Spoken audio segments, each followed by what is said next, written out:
আচ্ছা বাপি, এই গাছগুলো তো তুমি লাগিয়েছো তাই না? তো আসলে গাছগুলো তো খুব মানে খুব সহজে ভাবে বেড়ে ওঠেনি। এর কারণ কি মনে মনে হয় তোমার? প্রথম দিকে আমার কাছে কোনো শাড়ি ছিল না, সেজন্য আমি না বুঝেই খালি মাটি দিয়ে লাগিয়ে ফেলেছি। এই জন্য আচ্ছা, তারপর এখন কি বুঝতে পেরেছো যে সার বা অন্যান্য হ্যাঁ, সার জিনিস দিয়ে কি কি উপকরণ দরকার, এগুলো তোমার গুছায় রাখতে হবে এবং সেভাবে প্রয়োগ করতে ঘটাতে হবে হ্যাঁ, এগুলো? যেগুলো খুবই মরা হয়ে যাচ্ছে আচ্ছা। সেগুলোতে আমি উঠোয় নিজে থেকে উঠোয় হ্যাঁ। আবার যে গোবর সার মিশায়ে তারপরে ওই যে লাগাচ্ছি। ও আচ্ছা আচ্ছা, তাহলে আগামীতে ভালো গাছ লাগানো সম্ভব। হ্যাঁ, ভালো গাছ লাগাতে তুমি আর এটা সক্ষম হও। উঠানো সম্ভব না, তাই গুড়ায় গোবর সার দিয়ে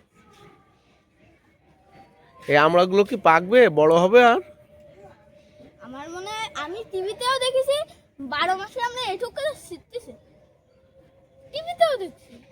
12 মাসে আমরা এতটুকু হলেই রান্না করে খেয়ে ফেলতে হয়, তাই? আমি জানি না। আচ্ছা আচ্ছা আচ্ছা।